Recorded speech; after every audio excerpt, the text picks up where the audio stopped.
Today I'll be teaching you how to image match on RadBudd. So RadBudd has a virtual image matching simulation, and it allows you to practice your image matching and in order to build up your confidence and feel prepared to jump into your clinical placement or even start a new role within radiotherapy. So I'll be teaching you how to image match within this image simulation platform. And once you click a specific case, what you initially find is the information of the patient. So for instance, in this scenario, we can see that we are treating right acetabulum and we've got palliative, and this is case 11. So the patient's name is Elias, and he's 64, and the treatment intent, is palliative, and we are treating the right acetabulum, and the diagnosis metastatic prostate carcinoma. And this is the first fraction, so first out of 5. So it's also very important to have a look at the notes, as it provides further information as to what we need to be aware of from this specific treatment. It gives a bit more context as to what's happening outside of the room. So in the notes it says Mr. Thorne is experiencing significant pain in his right hip, and he's experiencing a 7 out of 10 pain score when lying on the treatment couch. So therefore we may expect some issues with the rotation, and hence why it's very important to be aware of this. Okay, so we've got the important information. We know that we're treating the right acetabulum, and he's on this first fraction, and he's under a lot of pain.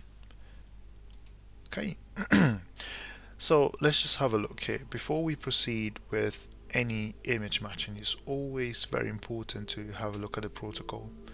So if we just click this icon here on the top left, we can see the training protocol. So we've got a 0 tolerance, meaning that we need to apply all the shifts to align the image perfectly. And we've got a palliative shift limit.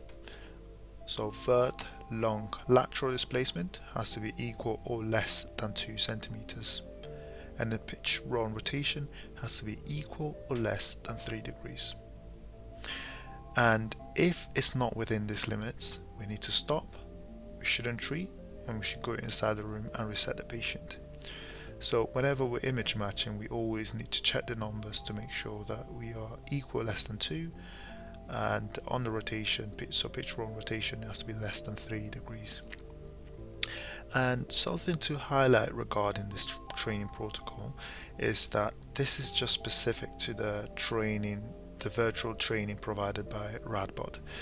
So what you may find is that when you go into other departments, when you work in other departments, each department would have its own protocol, and it's based on its own equipment, its own treatment techniques, and its own policies.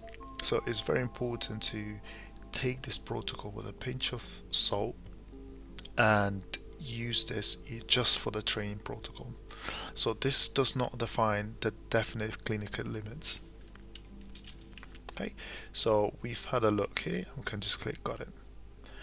So before I proceed with image matching, I would like to go through all the functions at the very top here. So this is to have a look at all the structures. So we have PTV, CTV, and GTV. In this specific scenario, as we can see by the image here, we've only got the PTV structure. So we can click this or click that to view it. So if we click the eye icon, it allows us to see the PTV structure, and once we click it again, it allows us to hide it. So for the purpose of this video, I'll just keep it on because we need to have a look in order to image match. So I'm just going to close it. Moving on to the next one, move image. Move image allows us to move the entire image, as the name suggests. So we can click and move, and if you're a tablet user, you can tap and move, and that moves the entirety of the image. The minus icon and the plus icon, it allows us to zoom out, as so, and it also allows us to zoom in. So an instance where you would be able to use this is when you're image matching and you want to have a closer look to ensure that we are matching appropriately. So you can just zoom in or zoom out according to your own needs. So next we have manual match. Manual match allows us to manually match the image.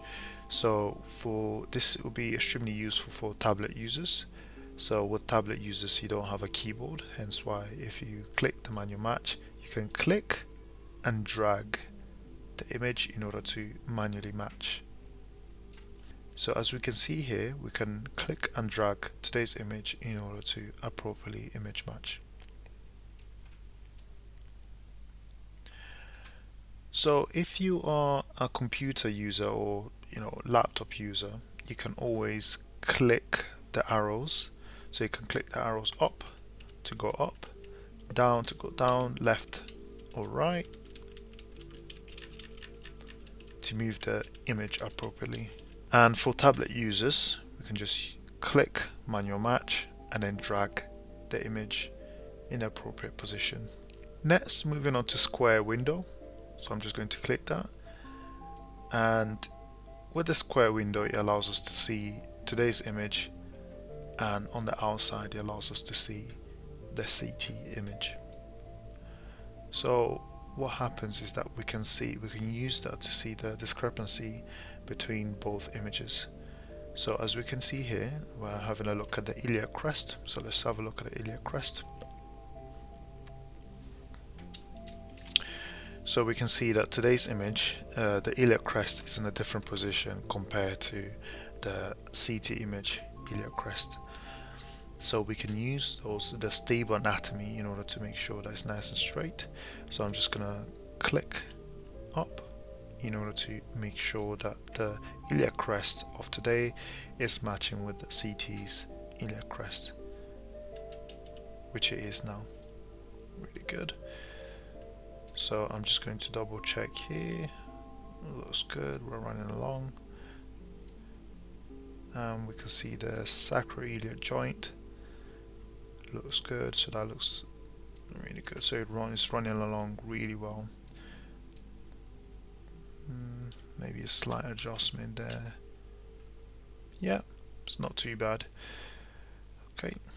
So ultimately what the square window allows us to do is to check the anatomy of today's image and compare it against the CT image. And another example is if we have a look at the pelvic brim, we can see that it's slightly different, so we can make some adjustments there.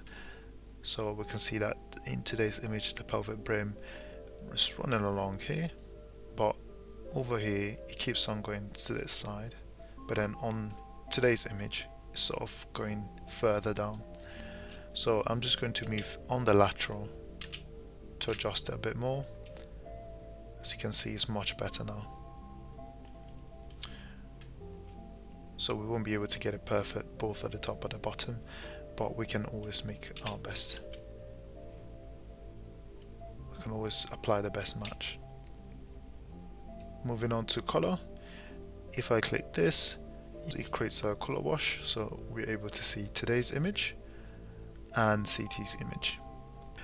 So the color difference allows us to better identify the anatomical structures. Next, we can adjust the rotation by clicking and dragging this circle here. So if I zoom out a bit more, you should be better able to see it. So we've got a circle here which allows us to adjust the rotation. So I just want you to just have a look at today's image. So we have the today's image here, and when I click and drag, we can see that we are moving the rotation. We're rotating the pelvis, and the same goes for here. So if I click and drag, that allows me to rotate the image. Next, we've got the swish button. Swish, once we click and drag on opposite sides, it allows us to see both the today's image and the CT image. And we can leave it at 50% in order to see both. The table here allows us to see if we're working within our protocol. So I'm just going to open the protocol again, and we have a displacement of equal or less than 2 centimeters and a pitch and roll rotation which has to be equal or less than 3 degrees. So as we can see here on the vert, long and lateral, once we've done image matching, we would check to see that it's less than 2 centimeters. And then we would also check on the pitch, roll and rotation to make sure that it's less than 3 degrees. Now I'm just gonna proceed to image match, and I'm gonna use all these tools to make sure that I can image match appropriately.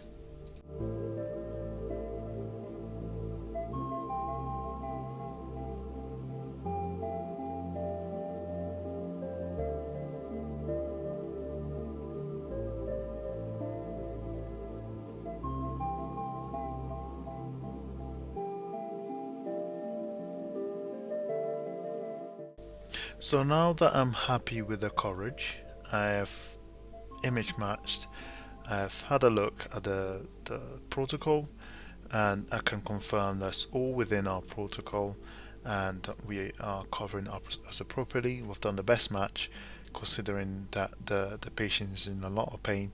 Now I've made the decision to treat this patient. So if you look at the very top right, we have don't treat and treat. So if we click don't treat, that signifies that we've attempted to image match and we are currently not happy with the current position, so therefore we are not treating. Or perhaps which attempted to image match and it doesn't fall within our protocol, so therefore we shouldn't treat. But in this specific scenario, with the patient's under a lot of pain, we've done our best match and it's still within our tolerance, so therefore I am happy to treat. So let's just click that. As you can see here, once I've clicked treat, it instantly gives you feedback, and this feedback is based on your shifts and the coverage of the treatment site. So in this case, is your treatment site within a PTV? Yes, it is. And are you within training protocol? Yes, you are. So therefore, the treatment, you've made the correct decision.